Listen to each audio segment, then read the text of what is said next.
देखिए हर खबर यहीं पर, सब्सक्राइब कीजिए TV9 भारतवर्ष। प्रमोद कृष्णम साहब, पहले जो प्रस्तावित लंबाई चौड़ाई ऊंचाई थी अब वो बदली गई है और भव्यता इसको दी जा रही है।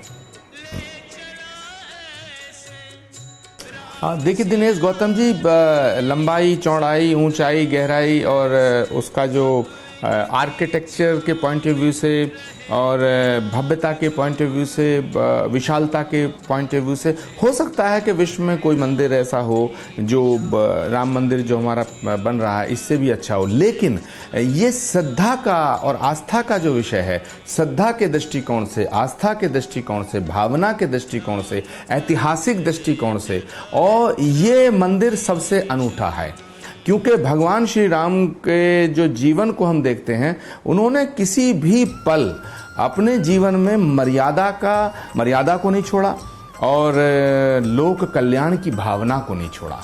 किसी भी जीवन के उनके किसी भी पल को आप उठा के देखिएगा और उनके जीवन से जुड़ा और उनकी जन्मभूमि से जुड़ा ये जो मंदिर बन रहा है, ये विश्व में अद्वितीय है। इसकी कोई तुलना नहीं की जा सकती है, इसका कोई पैरेलल नहीं है। बाकी बहुत से मंदिर हैं जिनमें बहुत लोगों की श्रद्धा है, शिल्प के, कला के दृष्टिकोण से, इमारत के दृष्टिकोण से, भवन के दृष्टिकोण से वो भी बहुत भव्य हैं, वो अपनी अपनी जगह हैं। लेकिन भगवान श्री राम, जैसा मैंने पहले कहा, हमारी आस्था के आधार हैं। क्या बात कही है सर, हमारी आस्था के आधार हैं। तो इसलिए राम जन्मभूमि की तुलना विश्व में किसी मंदिर से नहीं की जा सकती है। वाह क्या बात।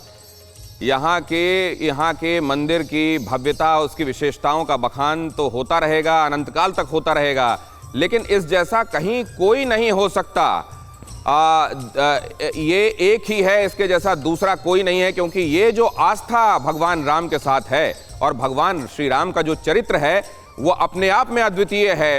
राम पड़ा है नाम लोक हितकारी का, रावण से लड़ने वाली खुददारी का। हर्षवर्धन को अब मेरी आवाज जा रही होगी। हर्षवर्धन, आप अयोध्या में मौजूद हैं, भव्य राम मंदिर की ये परिकल्पना अब साकार होने वाली है, 5 तारीख को भूमि पूजन है। आपकी जानकारियां और आपकी भावनाओं का ज्वार इस समय जरा उसको बताएं। देखिए, जब मैं अभी पूरी चर्चा दिनेश सुन रहा था और आपने ये भी कहा कि हम लोगों ने एक साथ गंगा में डुबकी भी लगाई है, तो मैं अभी जो अयोध्या में आया तो नोएडा से मैं प्रयागराज के रास्ते अयोध्या आ रहा हूँ। तो मिट्टी तो संगम की भी आई हुई है, जल भी संगम का आया हुआ है, तो एक अलग तरह की एक कहें कि जो जुड़ाव की भावना है। लेकिन मैं मूल रूप से प्रतापगढ़ का हूँ, तो अयोध्या की, अवध की जो कहें कि मूल राजा राम की प्रजा भी हूँ मैं, तो इसलिए इस नाते से मुझे और ज़्यादा उत्साह है। और एक पत्रकार के नाते छात्र जीवन से जो अयोध्या में देखता रहा हूँ, और इसे मुझे कहने में कोई संकोच नहीं है कि इससे पहले आप जब अयोध्या फैजाबाद होते हुए गुजरते थे तो एक अजीब सा कुछ शापित होने सा एहसास दिखता था, एक अजीब सा कुछ जिसको कहते हैं ना कि जागृत अवस्था नहीं होती थी। उस मिट्टी से कोई आपको बहुत एक एहसास भले होता था कि हाँ राम जन्मभूमि है, ये हमारे मर्यादा पुरुषोत्तम की धरती है, लेकिन जो एक चेतना होना चाहिए, जो एक जागृत अवस्था होनी चाहिए, वो यहाँ नहीं होती थी।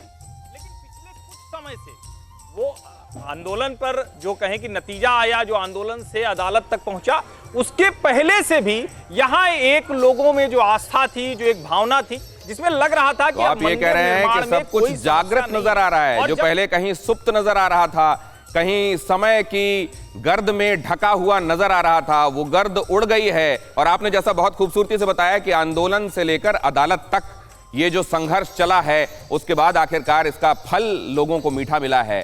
फिक्र आपकी, सोमवार से शुक्रवार रात 9 बजे सिर्फ TV9 भारतवर्ष पर।